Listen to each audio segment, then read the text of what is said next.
Olá, sejam muito bem-vindas a mais um episódio do podcast Oh Mãe. O episódio de hoje tem o patrocínio da Bivotion, que é uma plataforma de serviços de beleza e bem-estar. Ou seja, pode chamar uma maquilhadora, uma cabeleireira, uma massagista para ir à sua casa. Isso mesmo, no conforto da sua casa, vale muito a pena experimentar. Já tenho comigo aqui em estúdio a minha convidada de hoje, que é a mãe do Gonçalo, de 18 anos, do Afonso, de 10, da Maria Luísa, de 5 e da pequena Mariana, de apenas 3 meses. Isso mesmo, tenho 4 filhos, por isso temos aqui conversa para muitas horas. É autora do blog Dias de uma Princesa e do podcast A Vida Resolve-se Sozinha. Gosto muito desta frase, já vamos falar sobre isso. Tenho comigo em estúdio Catarina Beato. Catarina, bem-vinda. Muito obrigada por estares aqui com uma bebê tão pequenina. É tudo assim, as horas são contadas, mas tudo pacífico. Ai, que bom, que bom. Olha, parabéns, tens uns filhos lindos, estive a ver um bocadinho da tua vida. Já te sigo há algum tempo, gosto muito da tua verdade, gosto muito... Eu amo falar sobre maternidade e acho importante, acho que muitas mães se sentem muito sozinhas e acho que é importante partilharmos e é muito boa a maneira como o fazes. É importante percebermos que há muitas verdades, como eu costumo dizer, porque há muitas maneiras de ser mãe. Sim, cada mãe é única, cada filho única, também, não é? Mas exatamente. Eu acho que partilharmos um bocadinho deixa os outros um bocadinho mais leves às vezes, que veem que realmente é tudo muito diferente, não é? As coisas são... Eu acho que a maternidade não tem realmente um jeito ou um caminho certo ou uma diretriz. E eu acho que se voltasse um bocadinho atrás, ali depois do Afonso, tinha alguma tendência para ter algumas verdades, ou seja, eu acreditava que algumas coisas eram assim e que funcionariam sempre assim. Eu acho que todos os filhos vão nos mostrando que isso não existe. E eu desta vez com a Mariana também, esta questão da idade no sentido de experiência de vida, levou-me muito a dizer mesmo que eu nem sequer me sinto capaz para dar dicas. Porque, de facto, uma dica que funciona, por exemplo, eu recentemente escrevi sobre isso, eu falava muito sobre o facto de sempre ter conseguido dormir muito bem, mesmo a amamentar, tanto o Afonso como a Maria Luísa, porque eles mamavam deitados e eu ficava deitada e dormia. E a Mariana, por exemplo, é uma bebê que não pelo menos para já, porque alguns bebés depois de alguma maturidade gástrica conseguem outras posições, mas neste momento não consegue estar deitada. E percebes, não, eu tenho a solução, eu sei o que é que funciona. Sabes o que é que funciona para aquele filho, para o teu filho, para aquele contexto, para aquele momento familiar. E, portanto, desta vez foi mesmo uma forma de gritar ao mundo, eu não tenho dicas para dar sobre maternidade. Cada filho é mesmo diferente, sim, não é? Sim, é cada experiência. Olha, Catarina, como é que ser mãe te transformou? Olha, assim, ser mãe transformou-me em 4 momentos, sem dúvida, lá está, porque cada filho marcou uma etapa completamente diferente da minha vida. Eu tenho experiências de maternidade em idades completamente diferentes, não é? Ter um filho aos 24 anos é avassalador, porque és uma miúda, eu era uma miúda que tinha perdido o meu pai há muito pouco tempo. O meu pai faria hoje 76 anos, portanto é assim uma data importante, e eu tinha perdido o meu pai, portanto estava muito vulnerável, tinha regressado para o pé da minha mãe porque sabia que isso era importante. Nenhuma amiga tinha filhos e, portanto, é avassalador, é quase claustrofóbico. E depois fui mãe já com 33 anos, numa maternidade muito marcada até pelo desejo do meu primeiro filho de ter um irmão. E o Afonso vem e muda completamente a minha forma de estar, porque eu percebo que era possível estar na maternidade sem a ansiedade, porque para mim uma coisa era sinónima da outra. Eu, quando fui mãe aos 24 anos, fiquei muito marcada por um quadro de ansiedade quase aflitivo. Na altura tornei-me germofóbica, de uma forma um bocadinho aflitiva, achava que conseguia ver os germes no ar, assim uma coisa... Agora, na altura do Covid, teria sido dramático. Mas eu tinha medo das doenças. Para o teu filho? É isso? Tinhas medo de ele ficar doente? Para o meu filho. Tinha muito medo que o meu filho ficasse doente.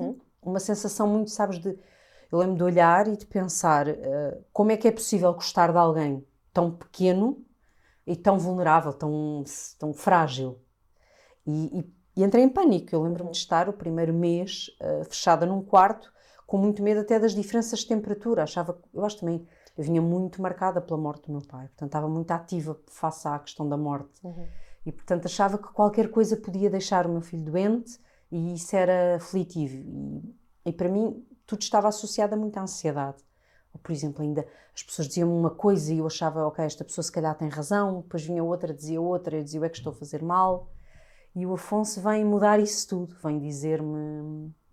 tu és capaz, tu sabes fazer sozinha. Também porque estávamos há bocadinho a falar sobre os partos, eu passo pelo parto do Afonso sozinha e foi muito empoderador, sozinha no hospital, não é? Com pessoas que me marcaram para a vida, porque numa coincidência lindíssima o enfermeiro que me fez o parto, que esteve comigo no parto do Afonso, está comigo no parto depois da Maria Luísa e da Mariana, uma coincidência, estamos a falar de um hospital público, mas foi muito empoderador. Eu percebi que... Tu estavas separada nessa altura? Estava, separei-me durante a gravidez e, portanto, eu estava, sabes, eu percebi que eu sou capaz e a nossa bolha existe e eu sei o que fazer. E isso foi maravilhoso. Acho que o Afonso Marca completamente fechou-me numa bolha de poder, entendes? Que era exatamente o oposto. Não, isso é uma coisa que o parto nos traz, não é? Se a mulher deixar, a mulher perceber que és tu e o teu filho vai nascer e és tu que o vais parir, e não um médico que está a puxá-lo ou que vai fazer o parto, és tu. Mesmo numa situação num ambiente hospitalar, como é o meu caso, existe essa sensação, se o parto, e se tivermos a sorte de pessoas que nos deem essa oportunidade, é de facto uma sensação animalesca de eu posso, não é? E isso ficou muito marcado depois para os meses seguintes, quando eu percebi que era mãe solteira, no sentido de não tinha uma outra adulta em casa, estava eu e os meus filhos, e nós conseguíamos tudo. E isso foi muito empoderador. Mas por outro lado até demais, que é a sensação de era eu. Depois sentiste que então eu dou conta disto eu dou conta disto, eu vou ser capaz de tudo sozinha na vida e mais ninguém sozinha, vai entrar na nossa bolha, sim. E quando sou mãe da Maria Luísa, já num contexto de casamento, não é? Porque conheço o Pedro foi a outra experiência que é, agora vais ter que aprender que não é só teu. E então é uma nova aprendizagem. Radical nisso, não é? Tu dizias, não me quero mais casar, já tenho 2 filhos. Dizia, sabes, Mafalda, quando eu tenho o meu primeiro filho e depois fico num contexto de não casal, portanto mãe solteira, ainda que o pai do meu filho... Ele gosta mais, é o Beato, do meu Beato era uma pessoa presente, ponto final, apesar de eu ser mãe solteira. Quando a relação com o pai do Afonso falha, eu sentia-me muito culpada. Ou seja, tipo, andas neste mundo a fazer filhos de relações diferentes e o que é que estás a dar aos teus filhos, o que é que não estás, como é que te vão ver. Isso pesou-me naquela altura, quando me separei e tive o Afonso. Portanto, foi marcante. E nessa altura eu achei que não, que queria proteger os meus filhos, que queria proteger a tal bolha e que queria ficar sozinha, porque não era justo para os meus filhos. E há um dia em que o Beato me diz, mãe, sabes que se tu estiveres feliz, nós somos felizes. E tens que parar com essa conversa de nunca mais vou ter um namorado. É a altura aquilo, não é? Um miúdo com 15 anos que me diz isso e que... 15 anos não, que disparate. Eu caso quando ele tem 15 anos, na altura teria 10 anos, e ele diz-me isso e aquilo abanou-me, quer dizer, ele tinha razão, não fazia sentido. Mas eu tive que desconstruir os meus próprios preconceitos. Não é? Acho que às vezes vamos nos protegendo um bocadinho. Estou a dizer isto que hoje em dia eu estou um bocadinho a viver essa situação. Estou com os meus filhos, separei, mas sinto que agora dou conta de tudo, sabes? Eu consigo, levo ali, o meu pai ajuda-me, faço, e às tantas sinto que tenho muito pouco tempo, por exemplo, para ter alguém na minha vida. E não é, eu acho que para além do tempo, porque obviamente se tu tens os filhos a tempo inteiro, porque tu tens essa experiência, eu também tinha, que de facto nem havia sequer o semana sim, semana não, ou nem sequer muitas vezes os fins de semana, eu não tinha tempo. Depois, por outro lado, comecei a achar que todo o meu valor era da minha força, ou seja, eu valia alguma coisa, eu era boa porque fazia tudo sozinha. Porque davas conta, não é? Claro. Aquela coisa e isso dá-te aquela coisa de tu és a super mulher. Que as pessoas dizem também, não sei como é que tu consegues. Exatamente, eu vivia disso, o meu ego vivia muito disso. Como é que tu consegues? E eu sentia-me, sabes, aquilo. Portanto, para mim, eu era valorizada por isso e acabei por ganhar essa personagem. Estatuto, não é? Claro, tipo, ok, eu sou muito boa porque consigo tudo sozinha. E fechei-me aí. Por outro lado, essa questão do quem é que eu vou pôr dentro de casa. Porque uma coisa são os encontros. Um encontro que tu tens, que te envolves com alguém numa noite e que os teus filhos não passam, nem têm que saber, é a tua intimidade. Claro. Outra coisa é alguém que entra na tua vida. Na vida deles e que vai opinar na educação e tu, mas não é? Opino, não é? que mas eles vai vão estar ali, gostar, não é? Mafalda, Sim. não é? Sim. Tem que ser uma trilogia, tem que gostar, ele tem que gostar Claro. dos filhos tem, é tipo... E tu pensas, ok, eu aguento uma desilusão, se eu preciso chorar um bocadinho, aguento. Mas eu não quero que os meus filhos gostem de alguém que vai sair da vida deles. E isso foi assim um bocadinho trabalhoso. Só que, de facto, quando o Pedro entra, o Pedro vem sem esse... É uma coisa que eu quase não sei explicar, mas o Pedro entra e a sensação é de que, seja de que forma for, esta pessoa não vai embora. Mesmo que a nossa relação não tivesse resultado. Imagina, no início. E eu fui muito honesta. Eu estava numa fase em que, quando conheci o Pedro, disse-lhe mesmo, Pedro, eu não quero um namoro, não consigo pôr alguém na vida dos meus filhos, portanto, ou nós ficamos numa situação de estar, ou se é para entrar com tudo. E o Pedro, passado 4 meses, nós estávamos juntos, 1 mês, pediu-me em casamento e nós casámos. Vocês casaram. Pois é, que tu passaste de um extremo. 5 semanas. Mas eu acho que é... Não foi um extremo. Não, mas não acho, mas tu não querias, não é? Pensar, eu não quero ninguém, e de repente aparece e pela primeira vez tu A questão é, eu casas... não queria mais um namorado. E quando o Pedro aparece, nós estávamos os dois num momento em que, assim que nos conhecemos, houve a sensação de vamos tentar uma equipa. Mas é porque tinha que ser. Eu acho que é daquelas Sem coisas dúvida, que tu não consegues. Outro dia disseram-me aqui assim, quando não é, sabes aquelas coisas que tu conheces uma pessoa e ai, tão porreiro, não gosto tanto, mas vamos tentar. E depois, não dá. Isso eu já não era capaz. E depois, há outras coisas que tu dizes, eu nem quero isto, mas não consigo evitar. Ou seja, é tão forte, não é? Mas sabes, quando eu conheci o Pedro, eu não era capaz de dizer eu não quero isto. Foi alguém que entra, e na altura eu tinha ainda tenho, apesar de termos perdido um dos nossos elementos neste mundo físico, a nossa Lígia, mas nós éramos umas amigas, todas ou divorciadas ou solteiras com filhos, que construímos uma comunidade muito forte de apoio. Ou seja, férias íamos juntas, se era preciso alguma coisa, uma ir buscar o filho da outra, íamos, e portanto éramos uma comunidade muito unida, que nos protegíamos muito. E eu conheci o Pedro um sábado e no domingo o Pedro estava, habitualmente ao domingo estávamos todas juntas ou a lanchar com os miúdos ou a jantar, e o Pedro entra na nossa vida, não só minha e dos meus filhos, como naquela comunidade. E aquilo foi tudo tão natural que eu, se naquele dia me tivesses perguntado, mas não queres isto, eu nem sabia dizer muito bem. Não é aquela coisa do, estou loucamente apaixonada, não era isso. Hoje, se calhar, estou 1000 vezes mais apaixonada. Foi a sensação de, isto faz todo sentido. Era natural, por exemplo. Sim, esta pessoa pertence aqui. Não sei explicar. Porque foi mesmo muito natural. E o casar não era pelo casamento, porque eu não tinha sonhado casar, eu casei de calças de ganga, casei da forma que mais me fazia sentido, foi, nós não vamos ser namorados um do outro. Nós vamos assumir que estamos aqui, nesta construção de família, e vamos dar tudo. E pronto. E resultou. Tem resultado. É diferente. E ele tem um filho também, não é? Já tinha um filho mais anterior. velho. É diferente, não é? Porque o Guilherme é mais velho e neste momento já é um homem adulto e, portanto, não é alguém que esteja presente assim como o meu filho mais velho já não está tão presente nesta exposição que as pessoas fazem. Foi também um desafio, porque é fácil, como as memórias de um menino como o meu Afonso, que chega às nossas vidas e tem 3 anos e que quase não tem memórias de outra realidade, do que filhos que já têm estrutura, já têm formas de estar, e portanto é mais desafiante quando há filhos mais velhos. Mas o que é que foi mais desafiante? Vocês viraram uma família muito grande de repente. Muito grande de repente. Primeiro é isso. Primeiro é o nós, porque eu estava habituada a ser eu faço, eu determino, eu digo. Nem é só o opinar sobre a educação dos miúdos, porque acho que isso eu e o Pedro éramos muito cuidadosos e ainda somos, na forma... como, sabes, de não queremos ser intrusivos, porque tu não conheces como é que o outro foi educado e, portanto, ter algum cuidado.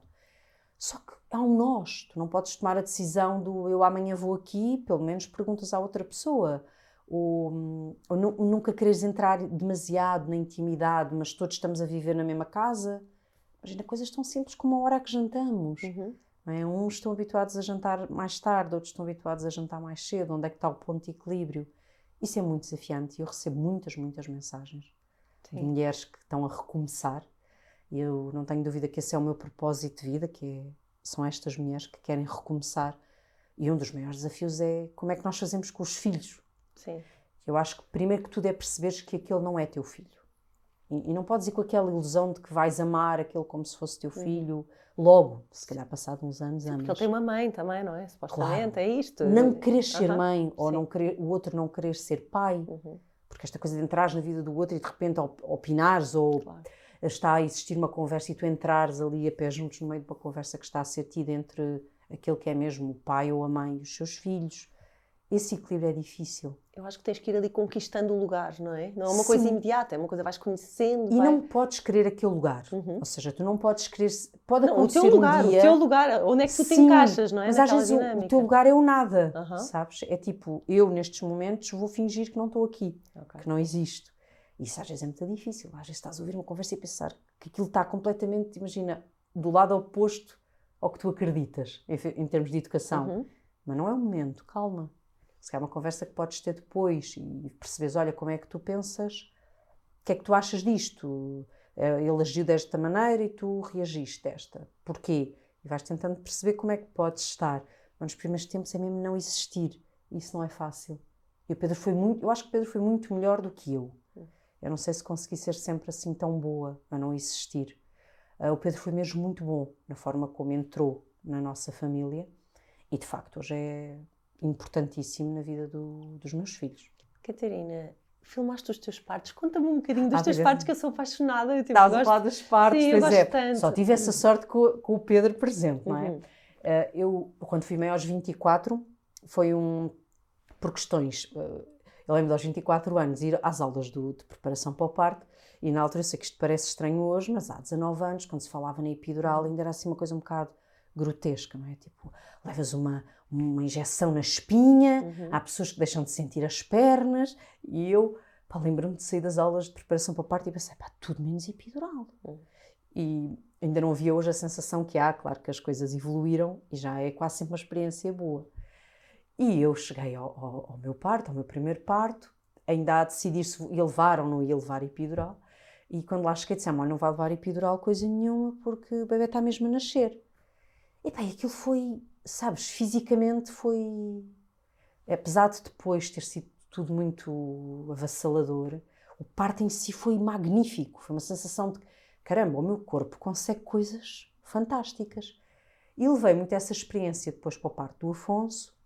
E o parto do Afonso, como fui sozinha para o hospital à meia da noite, foi tudo assim muito fantástico. Eu acho que acabei aquilo e pensei, eu sou de facto um ser espetacular, acima... É muito empoderador, é muito não empoderador. O parto. E depois com a Maria Luísa, eu ia muito também ainda cheia de certezas, que eu não quero epidural, não quero nada, e depois eu virei animal. Não sei se foi porque os meus outros 2 partos foram de madrugada e eu acho que com o sono eu não tenho muitas memórias. O da Maria Luísa foi à meia da tarde e eu tenho a noção de virar animal ali já no fim e pedi ao Pedro para parar. Portanto, e depois fiquei com pena, porque o Pedro filma quase tudo, mas a certa altura, coitada, era eu ou a câmara e eu ia-me mandar para aí da Marquesa, porque eu estava completamente louca, naquela gritos loucos, que é uma memória boa, mas é quase uma coisa em que tu perdes metade da memória. Sim, e perdes a noção do tempo, perdes, não é? E o Pedro filmou, mas parou. E eu depois olhava para aquilo e pensava, que pena, porque adoro assistir. E hoje é muito giro, porque eu há pouco tempo mostrei à Maria Luísa e ter que lhe explicar que existem lágrimas de felicidade. Porque no momento em que me entregam o corpo do bebê, não é? Os corpos se juntam cá fora, eu choro muito. E a Marisa dizia, mãe, estavas a chorar. Eu, sim, filha, mas era muita felicidade junta. E foi muito giro explicar-lhe isso. E da Mariana, com esta história do Covid, o Pedro só entra já no período expulsivo e, como eu digo, eu já estava, para além de ter levado epidural, mas eu já te falo nisso, né? Eu estou e o Pedro vai-me dar a mão e eu digo-lhe, não, filma, tipo, usa as 2 mãos e filma, porque é a profissão dele.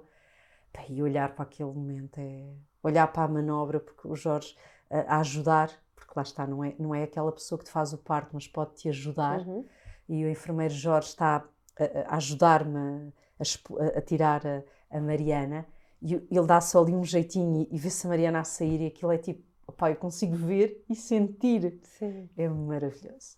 E decidi ter epidural, porque já agora queria, como eu digo, experimentar 3 partes sem epidural. Desta vez eu cheguei, ainda era meia-noite, portanto eu estava numa fase ainda muito calma, já tinha arrebentado as águas e perguntaram, e eu disse, olha, se for uma pessoa que de facto domina o assunto, eu quero experimentar Quero ver como é que é sentir sem virar para o outro lado, não é? Para este lado mais animalesco.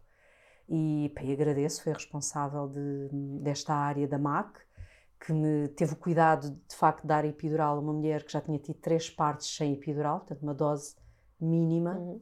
A tranquilidade de ter lá o Jorge, que sabia que o enfermeiro Jorge só atuaria e só estaria o mínimo possível, e também a minha sobrinha de coração, que é a Joana, e tê-los lá, e depois o Pedro entrou, poder filmar, estar rodeada de pessoas tão especiais na minha vida e ter, sabes, a consciência de cada movimento da Mariana para sair, é a prova de que nós somos qualquer coisa muito... eu acho que ter filhos tem qualquer coisa... Eu às vezes digo isto ao Pedro, que quando olho para a Mariana e penso, como é que 2 pessoas fazem outro ser vivo? Já mágico, é uma coisa que a mim me faz... É mágico! Eu que não sou nada... eu sou muito pouco espiritual e digo sempre, quer dizer, se há milagres, isto é... Sim. Quer dizer, como é que 2 células formam aquilo? Sim. E te sai um bebê dentro de ti, tão perfeitinho, que respira e que... não sei, Não, o processo fantástico. É tudo incrível, não é? As horas que aquilo demora, a dor que tu sentes, o depois como tu ficas bem, não é? Porque o bebê sai e tu estás ótima, e quando o corpo, não é? Se tiveres um parto natural, quando o corpo volta a ti, sim. Aquilo é impressionante. Eu, por acaso, até tive que ser, como no parto do Gonçalo, há 19 anos, ainda se cortava, fazia sempre o pequenino corte. E eu tenho sempre tendência para fazer um pequenino rasgão para o mesmo lado, uma coisa muito pequena. Sim. Mas mesmo quando és cozida, o corpo é teu novamente. Como é que movimentos que tu não conseguias já fazer no fim da gravidez, de repente te sentes novamente com o corpo teu, depois a questão, por exemplo, depois da subida do leite, a consciência de... É um lado animal que, se tu entrares em contacto com ele, e eu digo que se não puderes entrar ou se não quiseres, não tem mal nenhum, porque eu não censuro nada. Uma mulher que diga, olha, mas eu prefiro que seja uma cesariana ou não quero amamentar, é uma opção e é um filho na mesma, com quem tu te vais ligar de outra maneira. Sim. Mas para quem se quer ligar deste lado animal, é mágico. É mágico. É melhor... Eu não sou muito de drogas, mas tenho a certeza que é melhor do que qualquer viagem alucinogénica, porque aquilo é... as hormonas são tipo... Não é... E não consegues quase explicar, não é? Não, é uma coisa que... É mágico. E quando sentes os teus bebés no teu colo, é sempre mágico, não é? Também não é sempre mágico. Tipo... A questão do cheiro. Ai, o cheiro e depois as pessoas acham que a pessoa é maluca, mas sabes quando sabes... Eu hoje sabia que a Maria Luísa não era a minha última filha, apesar de eu dizer que sim. E eu sei que a Mariana é a minha última filha e às vezes à noite, se pensar que vou passar as noites todas com ela a dormir em cima de mim, e a minha mãe diz, que horror, filha, cansativo, vê lá, queres ajuda? Eu penso, não quero. Quero cada noite do cheiro dela, quero esta sensação do bebê, porque quando... O crescimento físico de um filho é também uma coisa avassaladora, não é? Quando tu olhas para o corpo de um filho que se vai transformando, que se vai tornando um corpo cada vez maior e que vai para o mundo, não é? Que deixa de ser teu. Eu quero aproveitar, sabes? Não me aflige nada às noites mal dormidas, não me aflige estar... Mas já sabes que passa rápido, não é? Passa muito rápido, passa. E não haverá esta oportunidade novamente meu, não quer dizer que um dia não possa acolher... Um neto ou um bebê de alguém de quem gosto muito e pegar num bebê, mas este é meu, é o meu cheiro, portanto é muito bom. E como é que foi a tua experiência com a amamentação?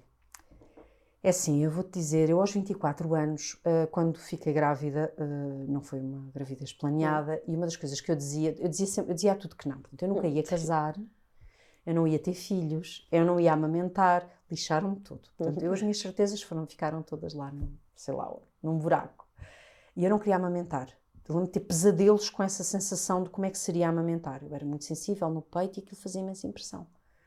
E eu faço isso com quase tudo, que é quando uma coisa me faz muita impressão, eu anulo esse pensamento. Ou seja, não faço planos. E portanto, na altura eu disse, acabou. Não vou fazer planos. Eu costumo dizer que o pai do meu primeiro filho foi mais vezes às aulas de preparação do que eu, porque aquilo fazia-me um bocado de impressão. Pensares naquilo? Eu gosto de visualizar, não pensar. Sim. Porque eu, quando penso muito, fico cheia de medo. Então não pensei. Acabou, a amamentação é um não assunto. O meu filho sai, aquela primeira sensação, não é, de um primeiro parto, que é quase tipo, quem és tu? Como é que é possível? E põe-no e ele procura a maminha. E eu, sabes, tipo, coisa mais... É completamente instintivo. Foi deles, instintivo, não, eu tenho essa sorte, não houve dor, claro. Não houve dor, claro que depois há dor, mas aquele momento, o primeiro momento, o momento primário em que ele procura a minha mama, é um animal, não é? Com outro, conexão, e eu, naquele dia, então, se ele me procurou, eu estou aqui, e correu muito bem, até que ali aos 8, 9 meses, as noites muito mal dormidas, eu muito cansada, exausta, não é? Com a ansiedade toda de um primeiro filho em que tu achas sempre que a culpa é tua. Estás a errar, estás a fazer mal. E a culpa era da mama, ponto. Okay. Ele dorme Mas mal porque mama. Diziam. Diziam. Pronto, ele dorme mal porque mama. Mas já passaram uns 6 meses, já não é Já está preciso. bom. Sim. E eu aceitei. E foi horrível, porque fiz um desmame nada natural que me marcou imenso. O choro, o sentir que tinha a maneira do calar e que não estava a dar-lhe, foi horrível. E de facto ele deixa de mamar aí aos 9 meses, 9, 10 meses. E aquilo marcou muito. E eu do Afonso, quando me fechei na tal bolha, eu dizia ao mundo, não, meus amigos, eu desta vez vou fazer o que o meu instinto disser que está bem feito. E de facto o Afonso mamou até aos 3 anos e meio. Não te vou dizer que não houve fases complicadas, porque houve. O desmame natural é tão lindo. Eu fiz dos meus 2 filhos, também com 3 anos. E é lindo como eles de repente entendem e não sofrem. Nada. Fui falando com eles. Pronto, tive uns eu 2 à noite meses. já estava cansado, lembro-me de dizer, Afonso, agora a mãe está cansada, precisa dormir. E ele praticamente já não me procurava durante a noite, mas de manhã ainda mamava.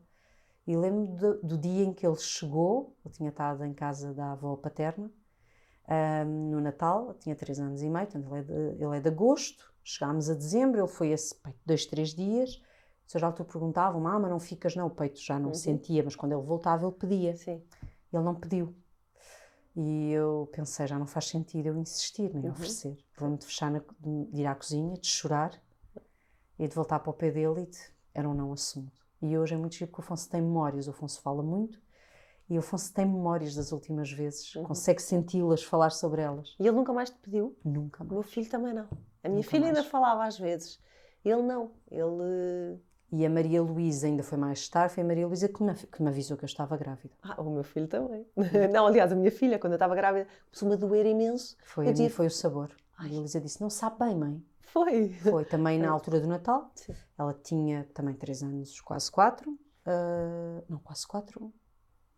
Exato, quase. Não, a Maria Luísa, eu e as datas, né? Estou ótima. A Maria Luísa ia fazer os 5, tinha 4 já em uns meses, né? Tinha feito no fim de agosto os 4 anos e ali no início de dezembro ainda mamava, portanto tinha 4 anos e 3 meses. E ela disse, mãe, sabe mal. E eu pensei, sabe mal. Pena, por isto não estava nada nos meus planos. Eu disse, tu queres ver? Fiz contas, devia ter vindo de ontem, mas não, que disparate. E foi ela. E ela não gostou do sabor e não voltou a pedir. Disse, não quero. E eu dizia, queres? Não. E depois disse, vai pedir quando a bebê nascer. Não, nunca pediu. Portanto, eu tenho uma boa experiência. Agora, se calhar na altura do Afonso há 10 anos eu era um bocado radical, amamentar. Hoje acho principalmente que as mães têm que estar muito confortáveis com o corpo. Tem que ser bom para os dois. Tem que ser bom.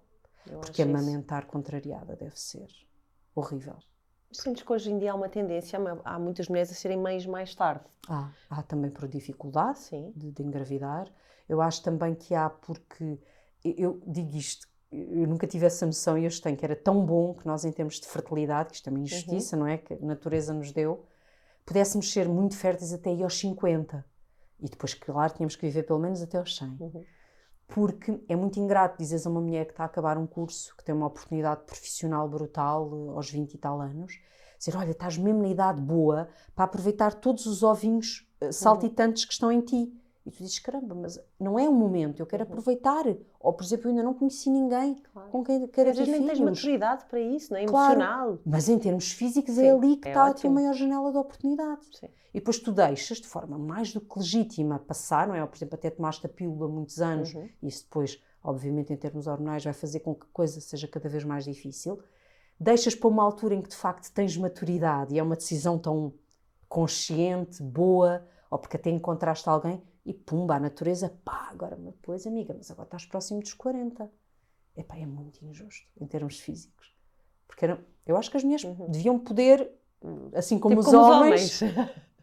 Eles aí são mais privilegiados, porque para as mulheres é muito chato. Porque Tu adias, claro Sim, que adias. nunca vai haver a altura perfeita, não é? Pois Um bocadinho não, isso. mas repara, também é chato, estás a dizer uma mulher de 20 e tal anos que quer aproveitar outras coisas. Claro. E que de facto E está que no... deve aproveitar, E porque é o que eu digo, deve. a vida muda, não é? A vida depois dos E filhos. vão-te dizer, olha, mas agora é que isso estava bom.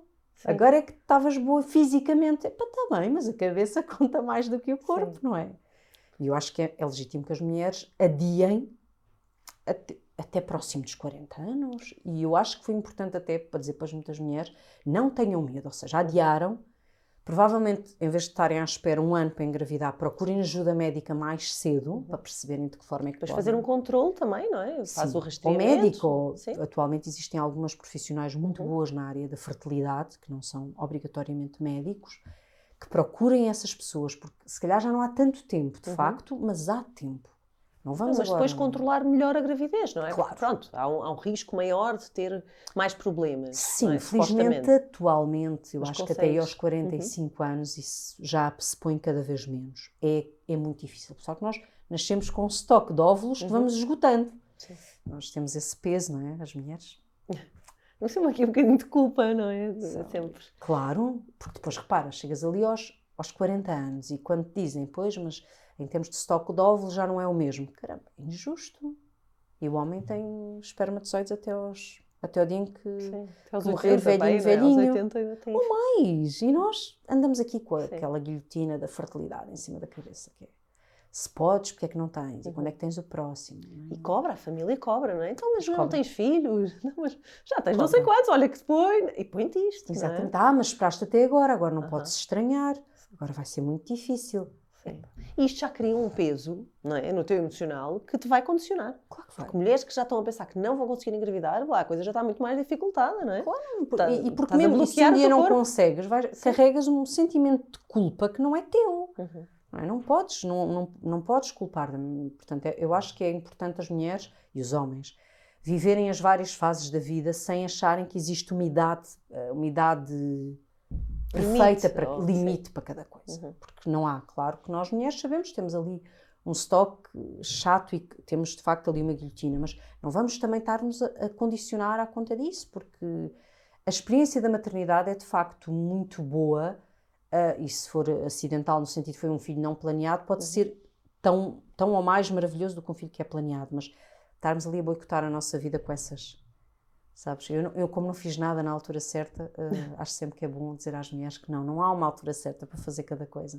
Catarina, o que é que achas que é mais difícil na maternidade? A culpa, é a Sónia Moraes tem um livro que se chamava A Culpa é Sempre da Mãe, ou A Culpa é da Mãe, e eu concordo que eu acho que é culpa, o gerir a culpa. E principalmente a maternidade é de facto avassaladora e nós, mesmo, não é só porque nos incutem isso ou porque nós lemos isso, nós todos temos uma ideia muito romântica de um amor tão bom ou de um amor tão grande. E um filho aproxima-se muito mais de uma paixão louca do que um amor maduro, em termos de sentimentos, não é? O amor é uma paixão, um filho é uma paixão um bocado até às vezes claustrofóbica, em que nós fazemos uma coisa e se calhar não estamos a fazer a coisa certa de facto e não tem mal, mas porque é uma criatura que apesar de ter saído dentro de nós, tem vontade própria, tem um feitio, e nós vivemos muito essa noção muito romântica de que um filho é um amor idílico. E depois quando nos batemos de frente, se calhar, seja com as noites mal dormidas em bebés, seja com um adolescente que nos responde torto, tu vais-te questionar o que é que eu fiz errado, o que é que eu fiz errado? Ou o que é que podia ter feito de maneira diferente? Não podias ter feito nada, porque isto é um ser vivo que a seguir vai à sua vida. Por muito que... eu acho que um filho é o único lugar onde às vezes vai acontecer a música do amar pelos dois. No amor romântico, não. Está proibido. Mulheres deste mundo, não. Aí tem que haver um amor de um lado ou um amor do outro. Num filho nós às vezes vamos mesmo amar pelos dois, porque vamos ter que o ir resgatar, vamos ter que o ir buscar. Ele não nos vai responder sempre da maneira que nós gostávamos de ouvir. Ele não nos vai responder sempre à mensagem que nós enviámos com rapidez. Só que ele não é um amor romântico. E se calhar um filho não tem mal mandar 2 mensagens a perguntar a mesma coisa. E se calhar um namorado ou um marido, calminha, não é? Ele tem que responder. Eu acho que isso é a nossa ilusão sobre um amor de mãe. E qual é que foi assim o teu episódio mais difícil nesta jornada? É assim, aceitar os nossos filhos como eles são é o mais difícil, sempre. Porque outro dia uma grande amiga dizia uma coisa muito bonita, que me deixou com o coração muito quente, que era que que sentia que eu tinha a capacidade de pôr o meu ego para o lado e de facto aceitar os meus filhos exatamente como eles são. E esse é o mais difícil.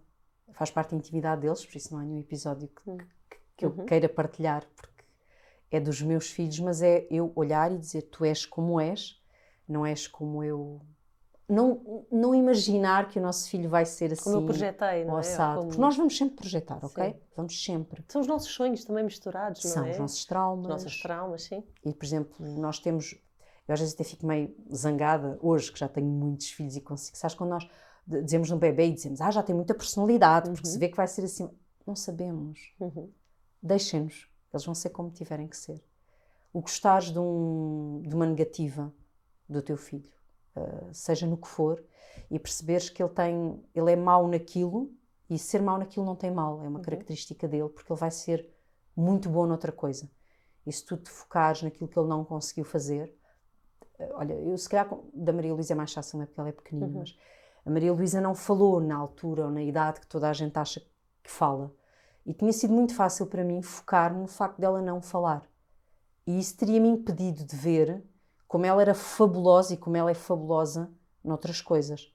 Só que ao terceiro filho, tu sabes que já consegues. E hoje, tipo, o que diziam os teus olhos, eu dizia tipo para trás que hoje às vezes peço desculpa ao meu primeiro filho por ter exigido dele coisas que estava a falar de mim e não dele. Imagina, eu era a menina dos cadernos irrepreensíveis.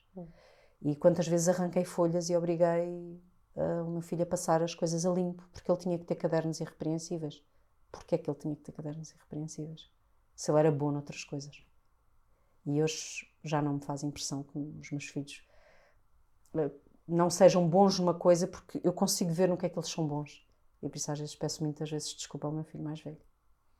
Olha, consegues-me arranjar uma palavra para cada um dos teus filhos? Só uma? Consigo. Sem dúvida.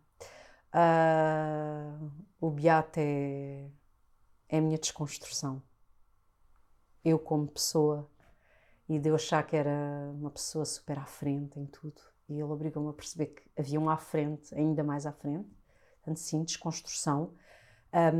O Afonso é força. A minha Maria Luísa é a princesa ninja, numa única palavra. É a mulher que me ensinou que se é igualmente feminina e linda quando se é bruta, ninja, física. E sim, a Mariana ainda nada, não lhe posso atribuir. Claro. É a minha bebê cheirosa, é o meu pedacinho de carne cheiroso. Mas todos eles foram muito importantes no meu abanar, sabes? Porque eu era aquela miúda que achava que sabia tudo. Catarina, tu não querias ter uma menina? Não queria, não, de todo. Porquê? De todo. Porque se calhar não estava preparada para lidar com os meus próprios traumas de rapariga e de mulher. Eu sempre achei que era pouco feminina, sempre associei que o ser feminina era ser delicada, e portanto eu achava que não me seria capaz de ter esse... Educar uma menina, sendo que eu hoje acredito, ao fim destes 19 anos quase de maternidade, acredito que o mais importante ainda é tu perceberes que o género é nada, e isso é importantíssimo para os teus filhos, que é o género com que um filho nasce. Eu educo os meus exatamente igual, para mim, mas é engraçado que eu olho para eles e não vejo diferença. E eu vejo nos meus pais que eles educam mesmo diferente, e eu... Tipo, já todos igual, tipo, brincam os dois com bonecos, com carros, todas a maneira como eu pego, como eu dou beijinhos, mas é, que é igual dos dois, mas para mim é. Só que tu percebes quando tu estás perante dois rapazes e que tu tomas isso do género como uma certeza e pensas, eu não quero ter uma menina porque uma menina assim assada, então percebes que tu é que tens uma data de construções erradas, não é? E no momento em que nasce uma menina, ou seja, quando nasce um pipi, uma vagina, e tu olhas e dizes, ok, o que é que isso significa? Nada. Ou seja, aquilo que tu foste para os teus filhos não tem nada a ver com o género com que eles nascem. E, portanto, eu achava que não estava preparada. Porquê? Porque tinha uma data de ideias pré-concebidas que eu não ia ser capaz de criar uma menina porque eu não era feminina. Tipo, eu não era... ensiná-la a ser menina? Era Exatamente. isso? E o que eu percebi quando a Maria Luísa nasceu foi, ok, tu estás errada em duas coisas. Primeiro, ser menina não é uma data de coisas que tu enfiaste na cabeça. Ou seja, a Maria Luísa deu uma capacidade de olhar para mim exatamente como sou e, por exemplo, dizer que adoro ser mulher como sou. Porque ser mulher é muita coisa. É ser forte, é gostar de maquilhagem e não gostar de maquilhagem, é ser bruta e não ser bruta. Mas, por outro lado, mostrou-me então, tu é que tens preconceito, eu é que tinha preconceitos com o género. Tu porquê é que achas que é diferente? Não é? Foi que eu tive que perguntar a mim. Eu é que achava que era diferente educar uma menina e educar um menino. Portanto, aí era a responsabilidade estava a mim. E, portanto, foi muito bom eu ter essas certezas, apesar de, aí é importante, de facto, ser mulher ainda é duro, e, portanto, há coisas que eu quero empoderar as minhas filhas, principalmente na questão do corpo, de donas do seu corpo, que é uma coisa que, de facto, foi dado mais, em termos de história, os homens têm essa proteção. Neste momento eu acho que existe muito pouca proteção para as mulheres e para quem não se identifica no género. Ou seja, essa questão do corpo, porque o teu corpo é uma prisão e que não seja o teu poder. Agora, eu não queria porque tinha uma data de ideias erradas, principalmente essa, de que não sabia educar uma menina. E, portanto, aprendi que nem uma coisa e se calhar eu tinha que perceber que educamos todos da mesma maneira. E achas que ela é parecida contigo? Olha, vou-te dizer, não. Não, eu não sou tão corajosa fisicamente, de todo. Aprendi a ser já mais velha, tipo, a questão do treino, dos pesos, do levantar as capacidades físicas. Eu nunca na vida, em idade nenhuma, seria capaz de atravessar sabes aquelas coisas nos parques infantis que vais só com os braços. A Maria Luísa é um potente fisicamente e é muito engraçado que nem eu sou assim, nem o Pedro é assim. Okay? Portanto, ela é como é. Eu tenho muito do meu primeiro filho, sem dúvida, mas eu acho, hoje olhando para eles, eu sou muito parecida com o Afonso, em muitas coisas. De forma mais bruta de reagir, mais verbalizadora, portanto, dos meus mais velhos é mais fácil, não é? Já os consigo visualizar de outra maneira. A Maria Luísa é muito longe de mim, não sou, ela é 1000 vezes mais corajosa do que eu. Catarina, qual é que é o segredo da tua relação? Porque tens uma relação muito bonita e vocês partilham isso. Sim, e dá para ver, lá nas fotos vê-se. Somos muito apaixonados um pelo outro. Vê-se mesmo que estão bem, que estão em paz. Sabes que eu acho que isso falta a alguns casais. Olha, ainda hoje à noite nos zangámos à meia-da-noite. Porque ele disse uma coisa, eu tenho sono, ele usou a palavra do tem calma, eu ofendi-me com o tem calma. Qual é o segredo? Pode-se explicar aí, imagina, eu ser capaz de dizer no momento, eu não gostei que me tivesses dito isso. É o respeito por aquela... Eu amo demasiado o Pedro para fazer algo a quente. Portanto, se há um segredo é eu ser capaz de dizer sim porque sinto, começando a palavra por eu e não achando que ele fez aquilo para me magoar. Portanto, é dizer, eu não gostei do que tu disseste e não tu magoaste-me, ou tu ofendeste-me, ou tu trataste-me mal. Não, eu não gostei. Isso dá a oportunidade para ele me dizer... tens razão, não disse com essa intenção, queria dizer isto, e esse é o nosso segredo, é não nos magoarmos de forma irremediável. O nosso segredo até agora, eu espero que nós consigamos isso durante muito tempo, porque eu sou uma pessoa que eu acho mesmo que as pessoas não se podem magoar de forma irremediável, e as pessoas dizem, mas não, é verdade que tu não gritas com os teus filhos. É verdade, eu não grito com os meus filhos. Tu disseste que não gostavas de gritar porque te ficas Fico magoada para sempre. Ou, por exemplo, levantar a voz ao Pedro, ou com os meus filhos, ou não sou. Eu, a última pessoa a quem se calhar levantei a voz terá sido a minha mãe, e muito me arrependo, mas nós trabalhámos e temos vindo a trabalhar na nossa relação, que é tu achares que o outro está a fazer alguma coisa para te magoar, ou para te chatear, e portanto és agressiva. Todos nós somos agressivos como forma de proteção, todos. Mas isso não desculpa nada. E eu se me magoar a mim ou ao outro de forma irremediável, depois não sei muito bem o que é de fazer. Então acho que o nosso segredo é tratar-nos sempre com esse cuidado. E espero que ele se mantenha. Acredito que sim. E porquê que achas que hoje em dia as relações são tão difíceis? Porque eu acho que cada vez mais... Por isso, porque são muito egocêntricas, não no mau sentido, ou seja, as pessoas não são egocêntricas por maldade, mas tu achas tanto que não te queres perder, quem eu sou, o meu eu, que achas que quando cedes na relação estás-te a perder e não estás. Tu tens, obviamente, que ser muito... Eu sou muito a favor da verdade da pessoa, no sentido que eu devo sempre dizer o que sinto, mesmo aos meus filhos. Ou seja, dizer ao meu filho, eu não me apetece brincar, do que ir brincar contrariada. E, levando isto para uma relação amorosa, eu devo dizer ao outro o que estou a sentir, mas não achando que ele me está a chatear ou que ele me quer magoar. Isto, obviamente, vamos fazer aqui um parênteses importante, nós estamos a falar de relações abusivas, ok? Porque se alguém entrar no teu espaço físico, ultrapassar os teus limites, está-te a magoar e isso não entra para aqui, ok? Mas numa relação saudável, no sentido de respeito pelos limites, tu deves... A relação é um trabalho. A relação não é... Lá está, olha, como aos filhos na parte romântica. Nós temos muita noção do amor romântico, naquele sentido da beleza de um convite, da beleza de um jantar fora, do casal que dá a mão. E isso é para aí 10% de uma relação. Uma relação é feita de cansaço, de ausência porque o outro está num emprego ou está a fazer as suas coisas. E o importante está no reencontro. E eu e o Pedro partilhamos muito poucos interesses comuns, atenção. E, no entanto, imagina, ontem o computador estava e disse, Pedro, põe uma música. E ele estava e disse, qual música?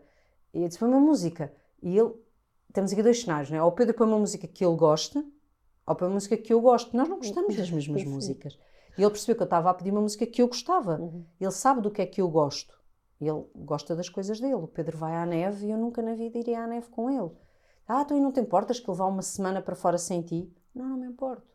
É o tempo dele e ele voltará muito mais rico e interessante para nós, da mesma forma que o Pedro não gosta das coisas que eu gosto. E nas relações há muita ansiedade de que o amor é uma coisa, sabes, sempre muito em sintonia, em que os dois vamos gostar das mesmas coisas. E isso não existe. O outro vai adivinhar quando é que eu estou cansada, o outro vai adivinhar que eu hoje quero ir jantar fora. E isso não existe. E quando as pessoas percebem que isso não existe, custa muito e perde-se o encanto aí, porque se eu achar que o Pedro não adivinha o que é que eu gosto por maldade, ou não adivinha que hoje apetecia mesmo jantar sushi, e ele não me liga, por isso é que ele não sabe que eu quero jantar sushi. E quando é que eu lhe disse que queria jantar sushi? Sim, não está na tua cabeça, não é? Sim, ou perceber que o outro não está na nossa cabeça. Ou que é preciso dizer ao outro, eu hoje estou muito cansada, eu hoje estou triste. Ele não vai adivinhar que eu estou cansada ou triste. Ou se calhar vai adivinhar, imagina, isto acontece naquelas relações já de muitos anos, se calhar tu atinges esse nirvana, mas é preciso chegar lá.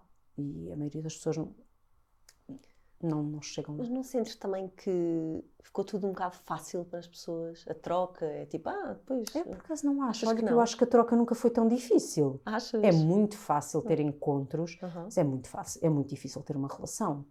As pessoas não encontram assim tão facilmente novas relações boas, com uma pessoa interessante. Sim, isso também acho, mas eu digo é aquela coisa de, não sei, os aplicativos, as pessoas poderem se encontrar, adicionar não sei quem. Mas isso já acontecia nos empregos, ou quando as pessoas, repara, se tu andares para trás, não sei, na aldeia, as pessoas já se cruzavam todos os dias com pessoas novas. Sim, eu acho que nós nos podemos apaixonar todos os dias podes conhecer alguém que te encanta, não é? Claro, as aplicações tornaram fácil, nem o sexo casual tornaram fácil, porque hoje em dia tens mais consciências, mais doenças, agora até tens doenças que nem se pegam sexualmente e que se pegam se as pessoas se abraçarem, se beijarem, portanto não é por aí. Tornou mais fácil, por exemplo, tornou mais fácil as pessoas se cruzarem sem depois terem que cruzar no dia seguinte, que é o que tu estás a dizer, a facilidade é essa, ok, eu posso marcar um encontro, hoje estou com esta pessoa e amanhã nem sei dela. E sim, mas não é isso que preenche as pessoas, portanto, não é isso que as pessoas procuram. As pessoas procuram uma relação e isso eu acho que não se tornou mais fácil.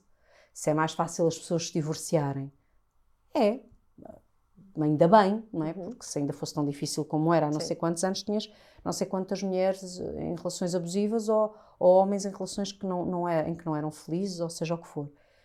Ou não tinhas relações em que tu pudesses contar a tua verdade, porque já pensaste porque eu até tenho um gosto muito peculiar na minha vida ou naquilo que procuro do outro, e se calhar se me cruzar com alguém em termos virtuais, na internet, posso lhe dizer logo do que é que gosto.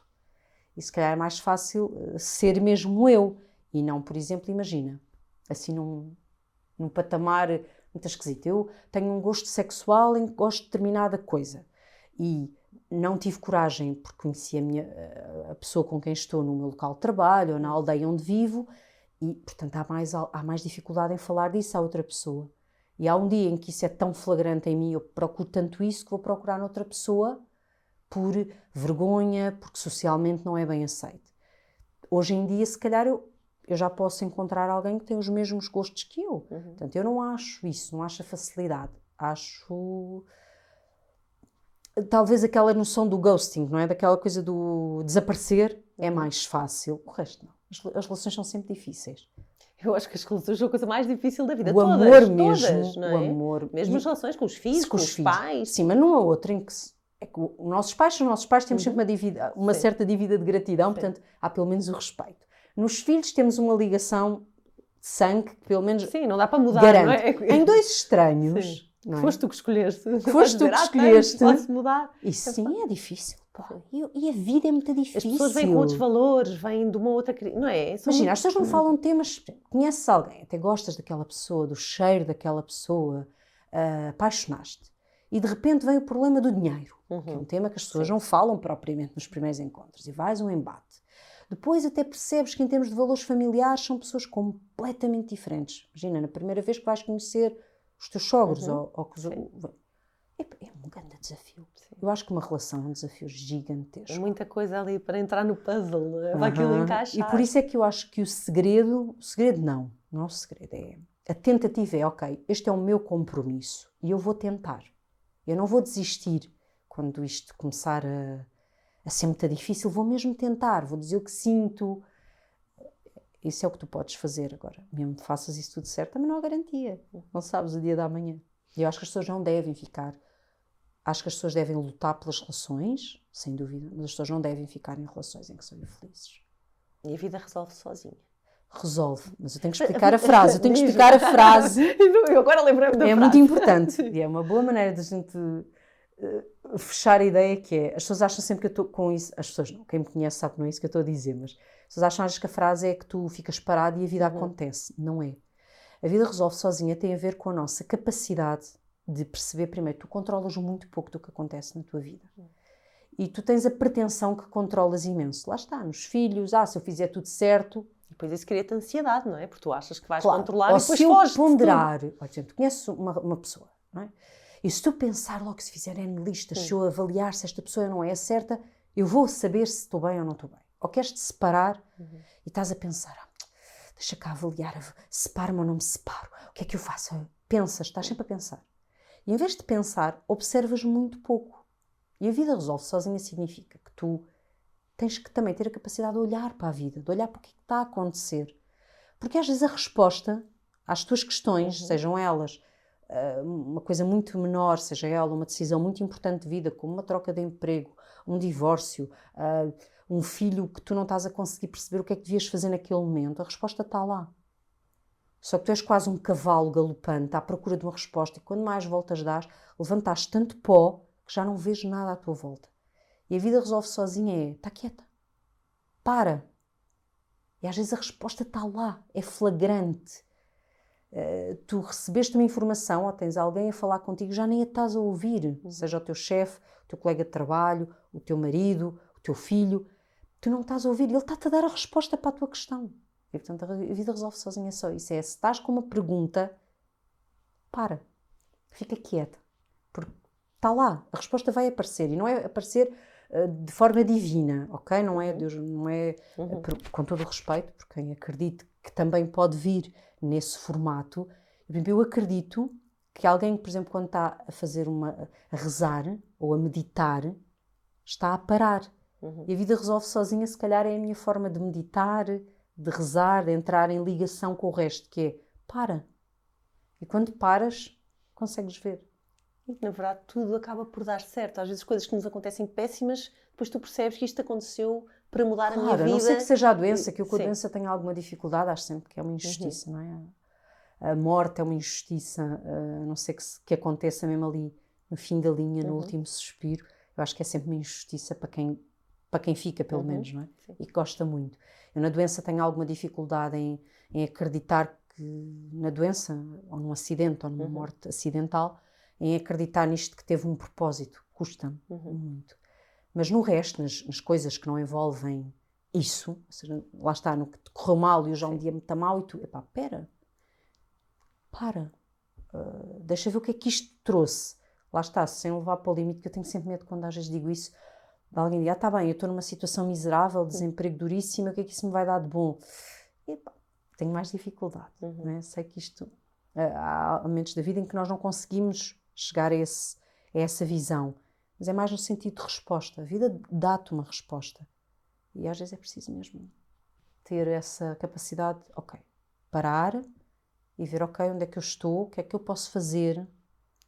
E por isso é que eu digo, a vida resolve-se mesmo sozinha, sem dúvida. Eu digo isto, as pessoas dizem, ok, afinal tinhas razão, imagina.